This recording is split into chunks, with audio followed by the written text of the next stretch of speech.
You're listening to the Clean Comedy Podcast with James Creviston and Luke LaCoy.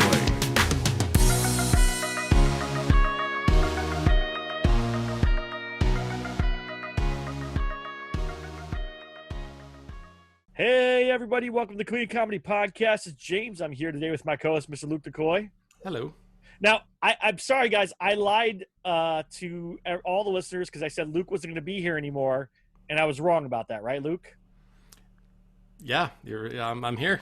Yeah, he was supposed to be having a baby. Well, not him. He doesn't have a baby because that's not how biology works. But his wife was supposed to have a baby, and it still hasn't happened yet. So we're just patiently waiting every day. First baby. Yep. That's why my wife was 13 days over. All right. Wow, okay. I did it like 10 minutes in the living room, though. She delivered. No trouble. So you might want to try that. So now that he's on their show, I didn't even get to do a good intro for you, Mr. James. Like, I was excited. So one of the great comedians of Canada, and actually, if you've ever seen Tommy Boy, you've seen him in it. He's done a lot of stuff, including Ernest Rides Again, which I love. Whoa, no kidding. You brought it up. Ernest movies when I was a kid. I love those. So there's so much here. It's funny because I was, like I said, I was watching your stand-up, and I was like, I know him from somewhere. Where do I know him from? I just started digging, and I'm like, okay, there you go. So I've seen you before. Your stand-up is amazing, by the way. Thank you, sir. Thank you. So, Coming from a young American, because, that means a great deal to me, because Canadians are always one to tell you that should you cross the border, they won't get you, Ron. So I concentrated on making sure I drank for free above the tree line. Well, But thank you. I'm glad you say that. Thanks. one of the greatest set of comedians in the world is Kids in the Hall. They're Canadian too. So I don't know. Wonderful? Aren't they great? And Yeah, good guys, yeah. hard workers. And in the days when I was at Second City in Toronto, that's where I started. There were rumors of these kids absolutely flipping the psychic paradigm of comedy down the road. And I mean, we were just performing inoffensive satire for suburbanites coming in, looking to drink some foolish firemen and have a night in a hotel. And so, and then you go see I saw the first Kids in the Hall show, which I believe my friend Paul Myers wrote about in his book on Kids in the Hall, which is an excellent book. All right. I watched them and I went, well, this is something entirely different. Yep. And They're were one of my by favorites. Keith Johnston and of course by Del Close, and the fact that they're recording a new 6-1 hours for Amazon is testimony to their longevity, just like SCTV. Mm-hmm. Yes, and that's the thing is that there is a lot of comedians and a lot of people that have come from Canada that have then been successful in America. So there's Yeah. a lot. I mean, you're not really successful in Canada unless you're drinking deep from Lady Liberty's milk-laden mammary. And that's true. The truth. You know, I mean, 82% of our country lives so close to the border, we're looking up Lady Liberty's skirt. So it only stands to reason. And of course, Second City, where I started, although I'm from Nova Scotia, which was a bit of an anomaly for the Torontonians, had this, salty son of the sea showing up. But there was always the progress into Saturday Night Live from there, although I didn't make it, but a guy in my cast did, Mike Myers, who joined when we were already veterans in the touring company. This luminescent Celt stepped into our touring company van with a case of Coke, a child suitcase, a bottle of Tums, a soccer ball, and the collected works of Harold Pinter. Wow. So, anyway, I taught him a lot. That's awesome. I mean, there's plenty of great comedians and plenty of great people that have come from Canada that have brought us everything we have. I mean, we get Captain Kirk is from Canada. William Shatner is from Canada. He is. Nutty old Captain Kirk. I worked with him in that series I did, My Talk Show. Oh, yeah. And that was way back in 1990, and Canada got a new flag in 1963, and I still don't think he knew he did. That's so awesome. He's still working, but anyway, carry on. I'll let you ask your questions rather. Well, okay, so that's a good question. It sounds like you started improv, but did you start how did you get started in comedy? What was your kind of idea to be like, hey, I should do something in comedy? What got I was sparked that at interest? university in I'm 63. So I was at Acadia University, a small college in Eastern Canada. And in 1977, I used to watch Don Kirshner's rock concerts late at night. And then something else took place. It was called Saturday Night Live. And I saw the first cast and I went, boom, that's it. And I didn't realize that you needed to have a carnivore's appetite for red meat in order to survive in that arena. I just wanted to be funny. Right. And, you know, the hash had come in on Friday nights. We'd do a couple of hot knives. They'd give some to James, and I'd talk for 3 hours. I just freeform.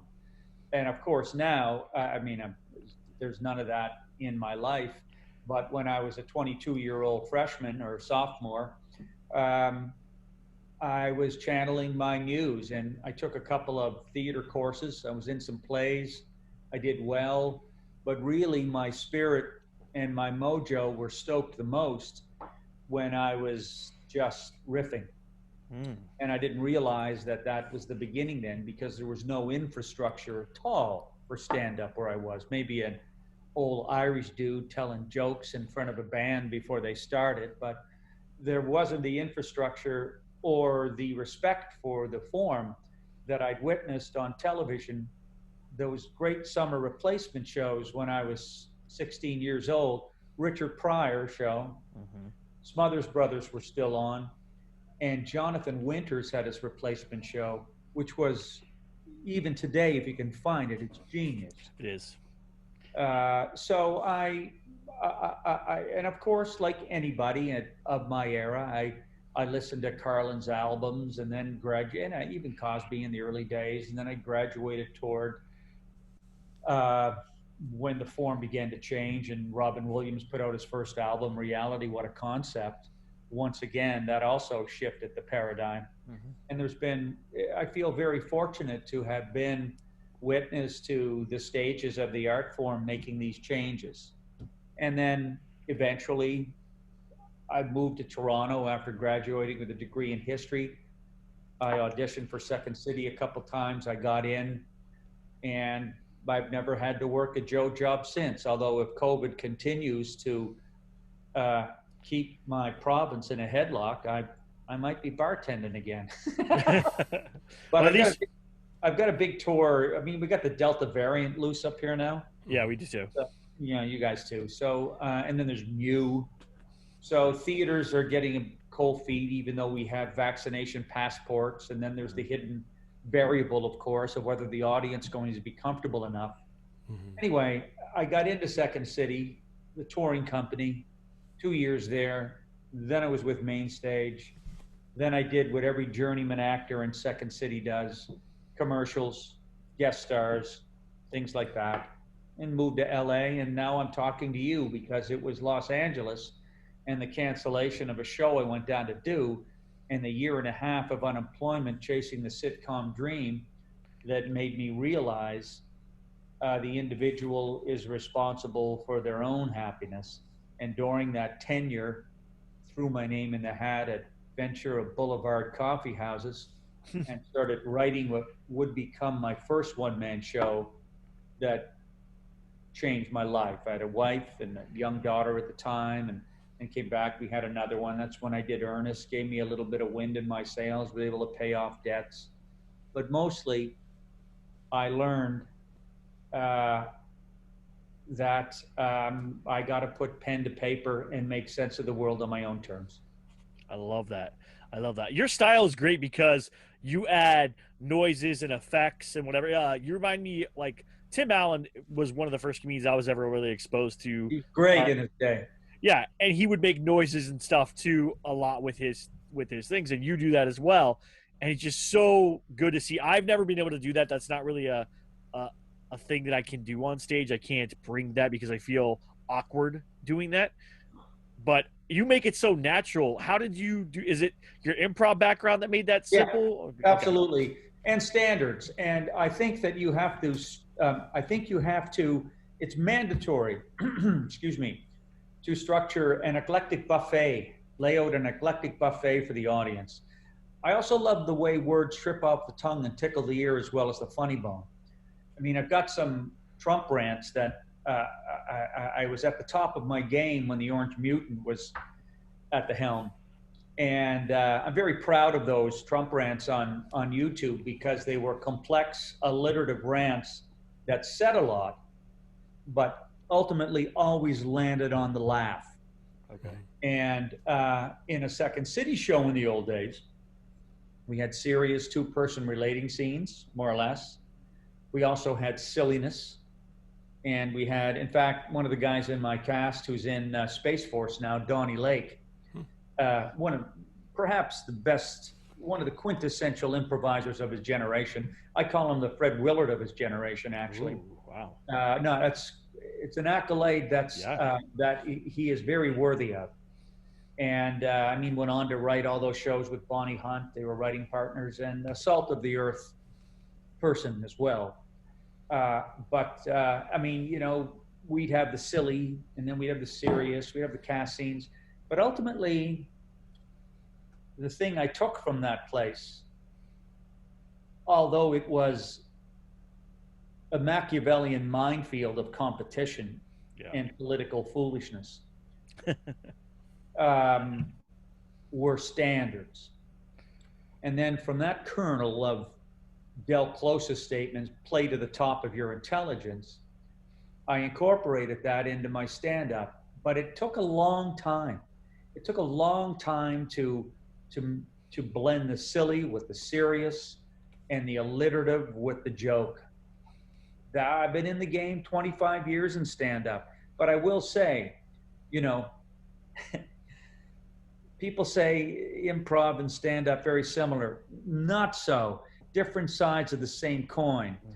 In improv, it's basically six Bolsheviks trying to pick the color of a tractor on a communist farm, where stand-up is an enlightened dictatorship. And it's you and the audience and the control. And I sweat bullets the first few years trying to fit my perspective into those 8 to 10 minutes, which made it very difficult for me to,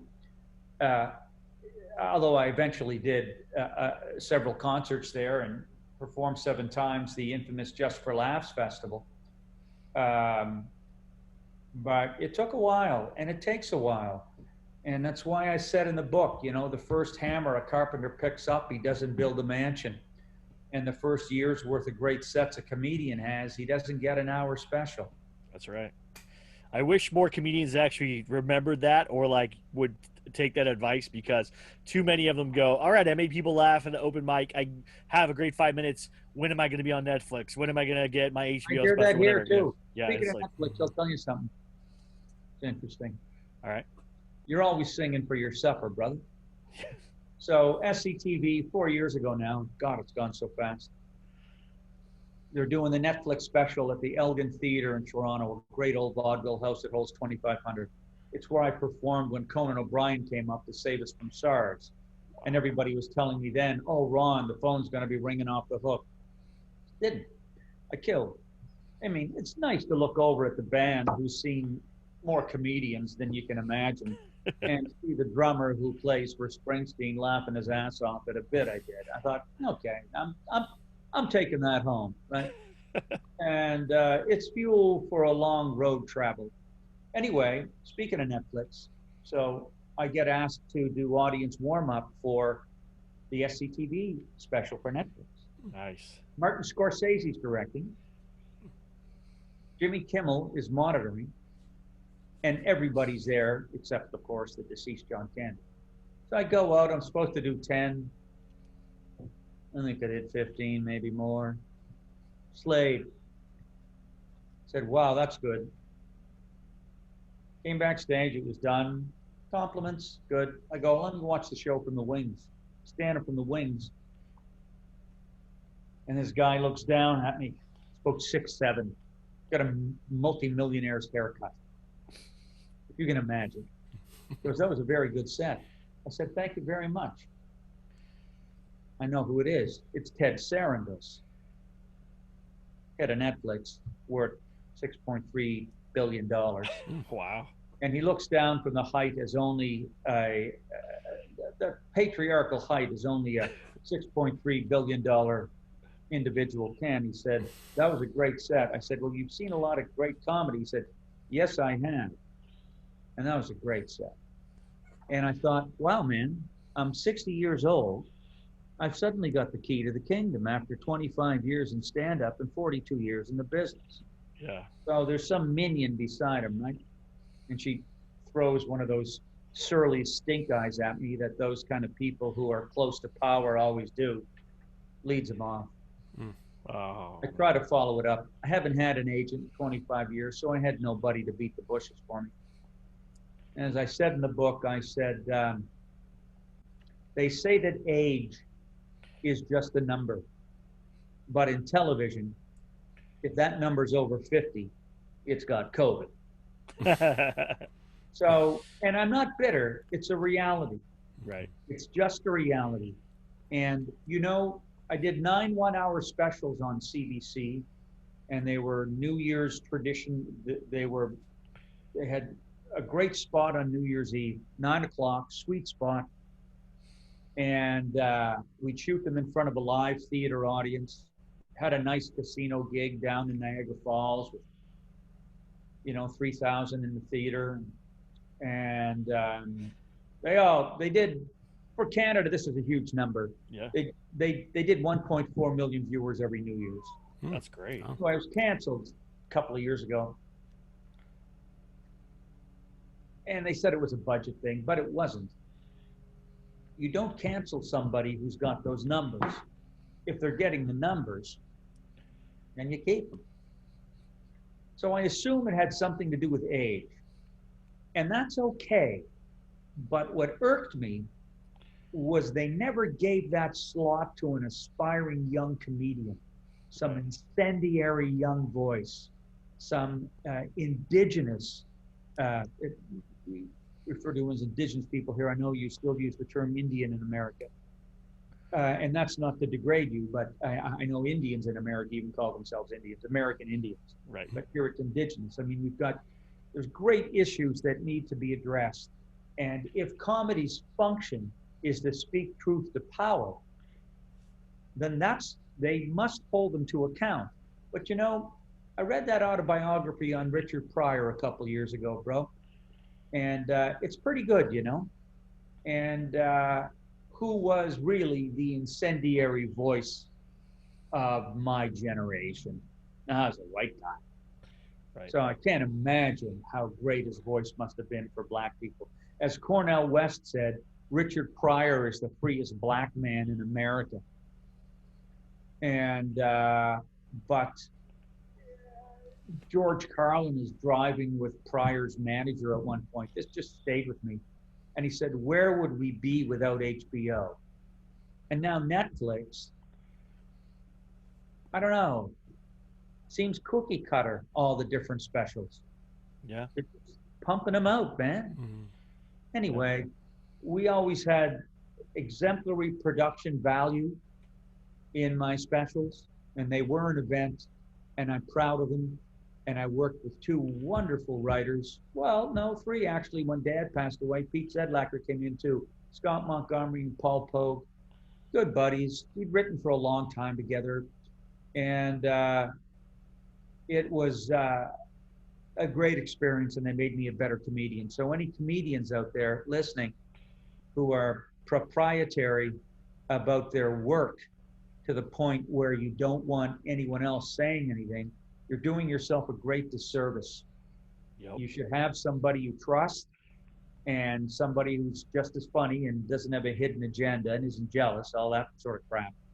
But you got to trust your friends, man. You got to be cruel.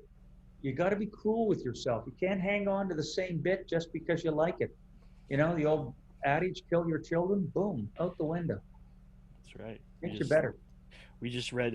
We just did Stephen King's On Writing, and that was his big thing: is kill your Isn't darlings. Right? isn't that a great book? Yep. And you know what? I have this pin on my desk. Don't come to it lightly. There you go. I wrote 275 pages of that book, and I threw the first version out. And I thought to myself, how does that man, how does any writer pump it out so consistently on such a level of excellence like that man does? Yeah, he's amazing. Anyway, it's a great book. Did you interview him? And I wish that would be just so awesome. I wish we had that reach. We don't have that reach yet. We're getting there. Good. Luke, you had a question? I mean, yeah, we read that book, and recently we read. Well, I mean, I read John Cleese's book on creativity, and that's one of my favorites as well. But kind of, I was supposed to do a film with him in Canada here last month. Oh wow! Honest to God Almighty, it's called Cut the Painter. John Cleese wrote it. He was starring in it. We were shooting it up north with this wonderful director by the name of Stephen Wallace, who did the last picture with Burt Reynolds called Defining Moments. Beautiful picture. And it was the first time I'd been on a film set since working with him several years ago. And I was playing a small town doctor opposite Cleese, and one of Canada's great actors, Eric Peterson, who he worked with a couple of years ago. And anyway, there was a COVID scare in the crew. We had torrential rains, and a lot of stuff was shot outside. And I think the antibiotics that John was taking for an infected foot compromised his energy. He's 80. But I want to read that Cleese book on creativity. And it's great, yeah. He's incredible. Honors his beliefs, right? Anyway, I cut you off. Carry on. I want to go a little bit back to Second City. I did the Hollywood program here, which I'm sure it's different now, you know, like how than what the training used to be. But I didn't know they had a theater there. It's a very small black box, and I mean, like you couldn't have a meal there and, you know, watch comedy, which is much different from a lot of the other Second Cities. But I had a teacher there, and I was wondering if he was part of your troupe. Doug Morency. I know who he is, but he was well after me. Okay. Well, he's still down there, is he? Yeah. Well, at least, good. I mean, like I did the program, I think like 5 years ago, but yeah, He's a good guy. Yeah, really cool. Yeah. Oh, good. How about that? That's great. There's always degrees of separation. Yeah. Well, with comedy community is pretty small, right? Yeah, that's the truth. What has been the biggest highlights of your career so far up to this point? What thing would you always, if you ever have a bad day, because I know sometimes when I have a bad day, I think about like, oh, this one show was amazing and I'm so lucky I got to do X, Y, or Z type thing. What is that one thing where if you ever have a bad day, you ever kind of feel like a little like, man, I'm not getting to the pinnacle of what I want, or maybe I'm just struggling with something. What's the one thing that kind of gives you the energy or pumps you up to get back there? Gee whiz, you know, that's a good question, but I really don't reflect on time spent on stage once it's over. I mean, I've been filling theaters in Canada for 20 years, and it was a victory of baby steps, right? And I got just as jazzed, brother, from filling a room on the frozen lip of Lake Superior on a Sunday night in February, the same night as the Super Bowl. Wow. In a mining town. You know, as I did playing for 5,000 people at Caesars in Windsor, Ontario. Wow. So, but I would have to say that that big casino gig in Windsor with 5,000 and everybody coming from Michigan, right across the river. And all the stagehands were going, look, man, I hate to break it to you, but everybody's going to leave after a half an hour. That's what happens. They just leave. And all right. I came backstage. There were 3 stage managers, the 3 stage guys there, going, "Nobody left, man. Nobody left. We've never seen that. Nobody left." And I did 2 hours to the minute without a break. Wow. And my shows are all 2 hours long, anywhere from 100 to 2 hours. But that meant a lot to me, because if there's one thing they've always reminded me of in Canada, it's that my content is not universal enough.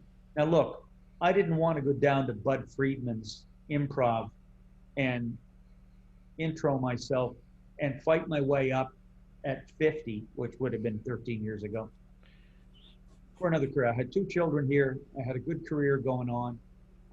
I had my television series, and each year after that, I had a special, and the theaters were full. And so I was feeding my own, I was comfortable, and I was happy doing what I was doing, because I learned that 2,000 people laughing in a theater in Edmonton during a snowstorm in February sounds exactly the same as 2,000 people laughing in Vegas when it's warm. But the big difference, the money and the travel, man. Look, I've battled blizzards a mountain Yeti wouldn't wander. Right? It's been hairy out there traveling the second greatest national landmass on earth. I tried to pay it homage in my book, as well as I've certainly paid America homage and the influence your nation had on me as a youngster. It's a great place when you're winning. Yeah, that is so true.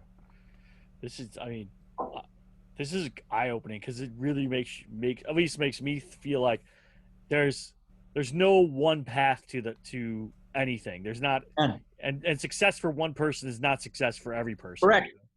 Correct. And it's sometimes how you measure it. What about Right. the satisfaction? That's why so many people are disappointed. Yeah. I mean, there's that great moment, which I go back to all the time in these interviews.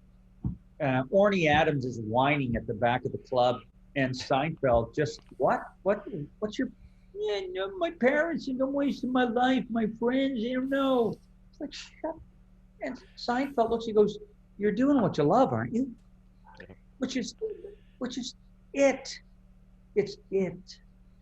And look, man, I came back from LA in 1993, owing the IRS $43,000, being chased down. That was why, you know, and I did the Ernest picture then, and that was nice. But yeah, you know, come on, man, it's not Goodfellas.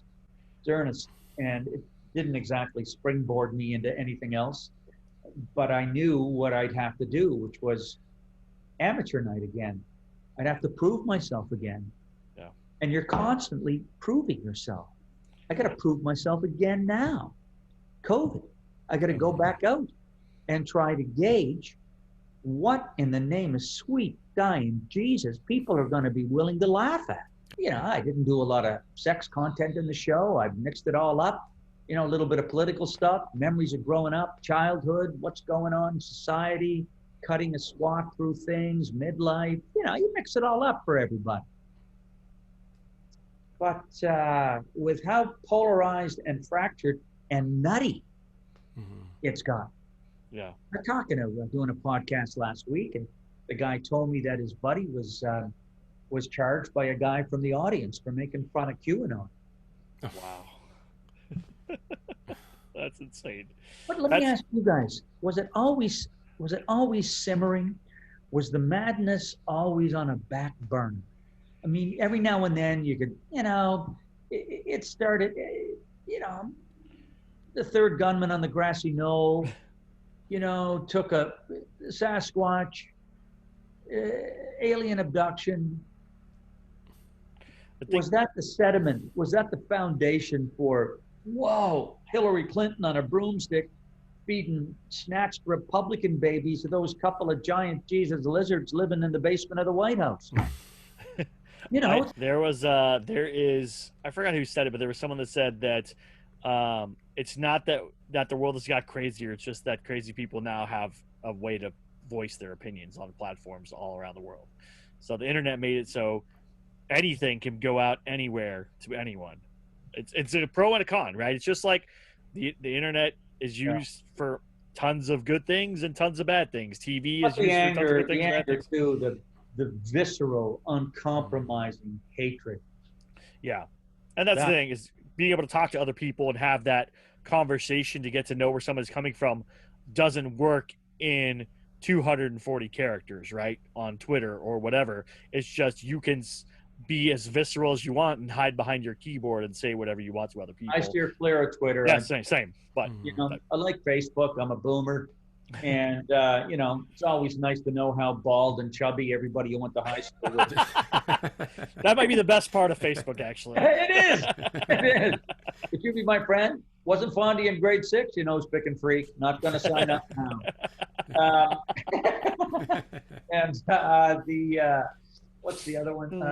And I like the whimsy of Instagram, Yeah. I can post, I'm in a condo here in Toronto, and I'm on the top floor, and I had a great crop of tomatoes and hot peppers, and I posted that, and it just exploded, right? And so there are good things too, right? Yes, of course. There are good things too. I can show a picture of me and my daughters on Facebook hiking on Father's Day, and it's a nice feeling, and I'm not curating anything that's anything other than me. Yeah.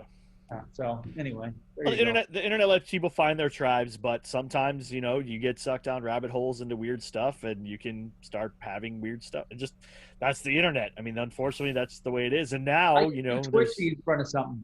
I get too twitchy sitting still too long. Yeah, no, I agree. That's the thing. Yeah. Luke, do you have any more questions?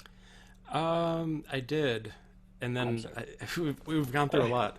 I was interested, like kind of what you're mentioning, like now comedians are going back to stand up, and I feel like I'm kind of like rewriting everything myself. And it's like now not only are we coming back from, being gone for so long, but it's almost like I feel like the added fear is another component of like the crowd.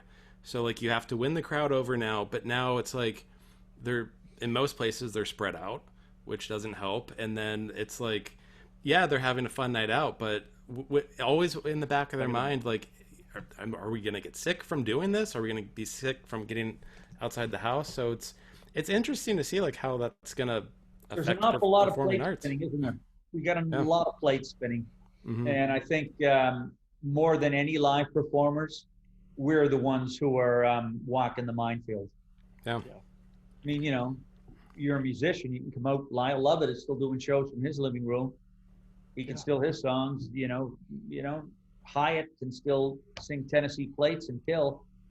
Yeah. All the bands can still play their favorite songs. Mm-hmm. What about us as those who connect the dots and make sense of the chaos we're all walking through in the language of laughs, when a third of that room might be invested in crazy? Yeah. Yeah. And the big thing in LA right now is, I don't know if you guys have this up there, but I just read somewhere that if you want to go do open mics or you want to do certain shows, you have to have your vaccine passport thing.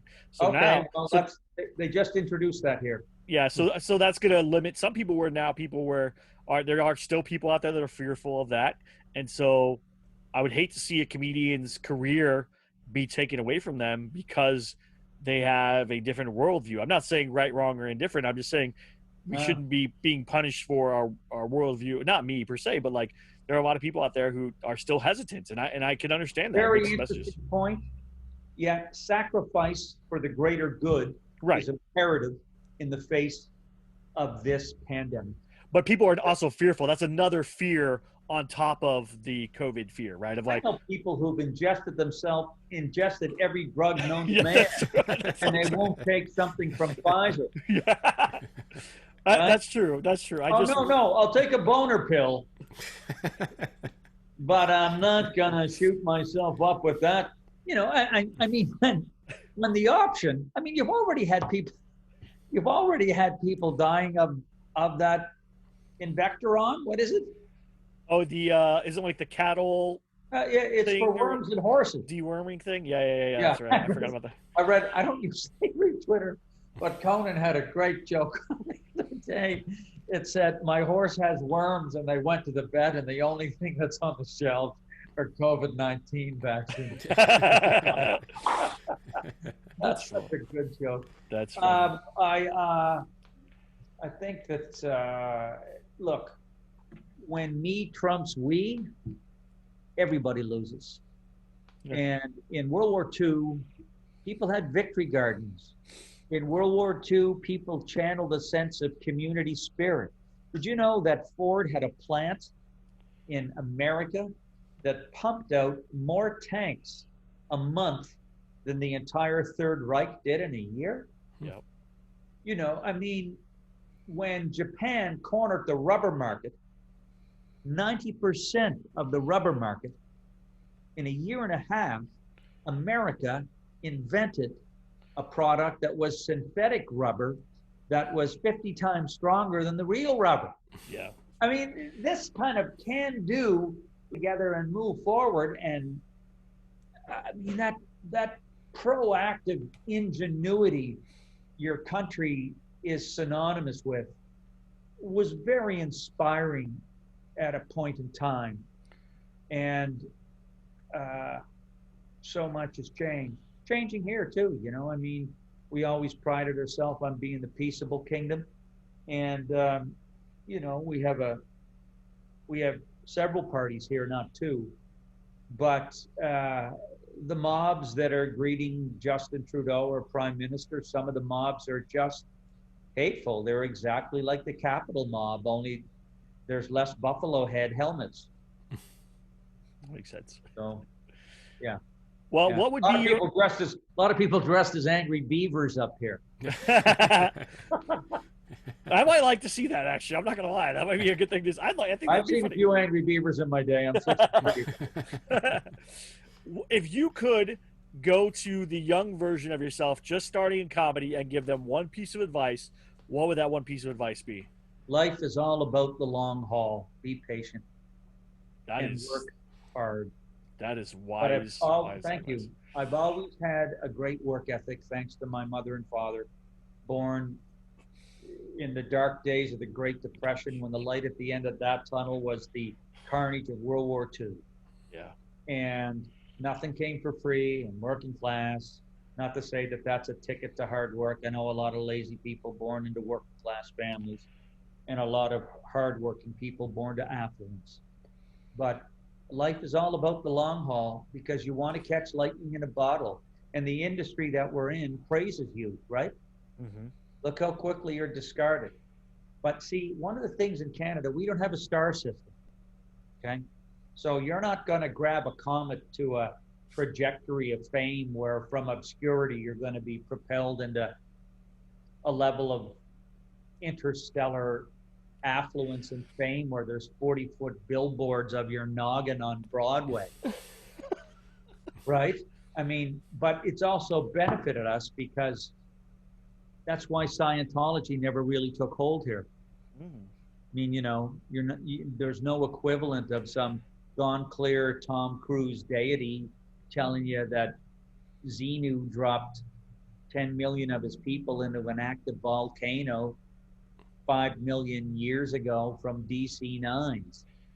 You're not going to and say, hey, come on in, join us. Join us. Everybody's here. Look, there's some more actors. Yeah. You know, I mean, no one's going to, this joke won't work for you, but in Canada, no one's going to join a religious cult because Buddy from Murdoch Mysteries told him to. I know you wouldn't get that. It's all good.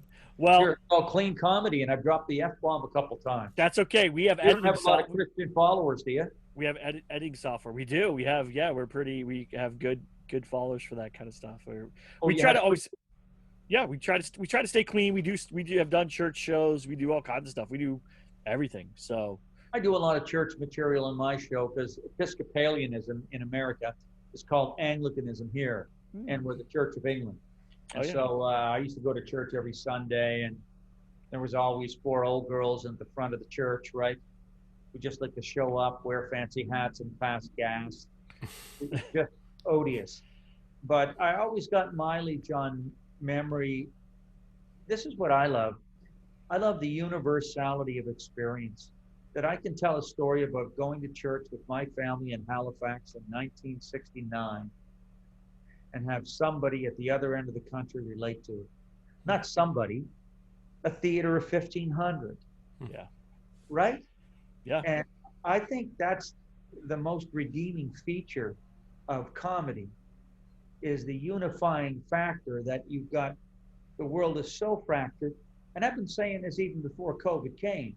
The world's getting so fractured and so polarized that the comedian steps on stage and gets everybody on the same page for whether it's the 10-minute set or the 2-hour set, they're on stage. Right. And that's very reassuring. But one of the things, the differences between, I don't know how many Canadians you have watching versus Americans, but with 375 million people in America, you can have half that country hating your act and still have 6 times the population of Canada thinking you're a genius. Yep.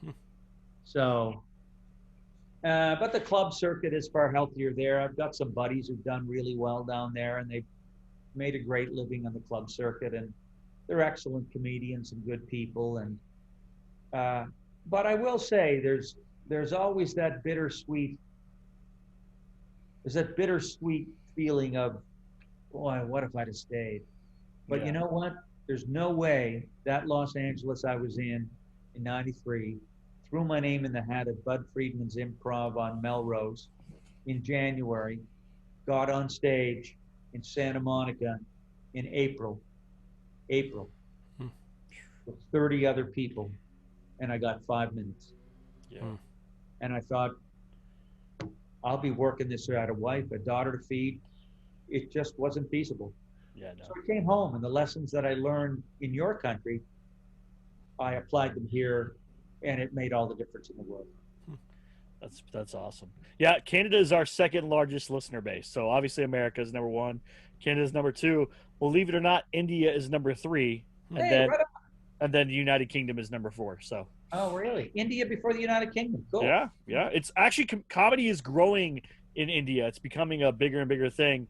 There's a lot of great comedians out of there. I just went blank. Verdaz, I think is the name. What? Speaking truth to power. Yes. Yep. You have to tip the apple cart. You have to strip the veneer away and get to the kernel of the spin that you're being fed. Yep. I like to know that people are leaving my theater feeling a heck of a lot lighter leaving than they were coming in. Yep. I think it's our job to lighten the load, not throw another brick on there. Yeah. There's a lot of good comedians coming out of India. It's growing there. One of the big ones, if you haven't heard of him, is Verdaz. I think I'm saying that right. Virdas. He had a great Netflix special, and then he did one from his house the whole time. He kept doing shows on Zoom that were free because he wanted to help people kind of get out of depression and get out of being upset. And how many did he do? Oh, I don't know. It was a lot. He did a ton of them. He recorded right I think on. he did like one every day for like the year. Like he was. What? Yeah, he was amazing. What? Yeah. Were they all funny? Yeah, they're funny. It's called Inside Out and Outside In are the 2 different ones. The one on Netflix is Outside In. And so he was doing it on Zoom and having conversations with people and, trying to help people get over stuff. And because he was doing it from India, they could be all over the world. So you had people from like Japan and America and France. You don't have the technical know-how for that. I did I did half a dozen here. I did my big show on New Year's. We did 3,500 people, and then I did another one in March. I might be doing another one in a month. But boy, for him to just tune it, that's incredible. Yeah, and then he edited it all together and made a 1-hour special that got released on Netflix. So. Okay, it couldn't have all been great then. That's a bummer. Everything I saw was really well done, and I mean, read the phone book. Yeah, no, he was great. He was great. Fantastic. Oh, that's fantastic. So I do really, if anyone's listening and you know him, and I would love to have him on because it's genius, and the fact that he did that to help people with what a generous, good soul. Yeah, that's pretty magnanimous, brother. Yeah, right. To to see, I mean, to literally personify we're all in this together. Yep. That's exactly it. That's I like exactly it. the way it felt. Excellent. So, well, where can people find you? Where can they find more of your comedy, all your tour and stuff? Go ahead and shout that out, and where they can follow you on Instagram. Well, right now, we're up in the air. I hope the tour happens. I'm through Ontario, Canada. And my new book that's coming out, it's going to be available on Amazon and at Barnes & Noble in the States. But it's published by Penguin Random House. And it's called All Over the Map, Rambles and Ruminations from the Canadian Road. And the subtitle's a little misleading because it deals an awful lot with my years in America too, perspective on showbiz, and stories about home, stories about the first time I met Americans when I was a kid, stories about uncles, and it's universal. And it's a perspective from the comedy trenches of somebody who's in the business for a long time. Perfect. And there's an audio recording too. You'll be able to get on Amazon if you want that, where I read it. So it's all good. And I'm on Facebook. You can check me on Facebook and on Instagram. Yeah, and then ronjames.ca, right, is the website. That's my website. Yeah, I'm just punching that up now. I have some new, some new sketches from the old show, and but you can catch me all over YouTube. I'm all over there. Yeah, and we'll put all the links in the show notes too. Hey, I appreciate that. Right on. Yeah, it's been a struggle for a lot of us, but we're managing to do what we can with what we've been given, and to marshal whatever resources we can in order to move forward. That's what I'm doing anyway. Yeah. So anybody who's listening, Ron's book comes out on September 28th on Amazon. So you'll be able to get it then. You can pre-order now if you want to. Go to the Penguin Random House site. Yeah. And that's your best bet right there. Perfect. And Luke, where can people find you at? Luke LaCoy on the internet. And Ron, I look forward to reading your book. I know, yeah. We're going to very excited about it. Luke, yeah. Best of luck with the first baby. That's a happy time of life. Thank you. Yeah. Don't plan on getting any sleep for a year. Ron knows what's up. That's how you do it. Nice talking to you. So, all right. And you can find me at jamesdcrevison.com or go to comedypreneur.com. Please check out the YouTube. Please check out the podcast. Leave us some reviews and follow us on YouTube. We want to get to 1,000 subscribers. We're not there yet. You guys are listening massively on the podcast and the audio. Come look at our beautiful face. Okay, come look at Luke's beautiful face and my ugly face and enjoy the entertainment we provide for you, okay?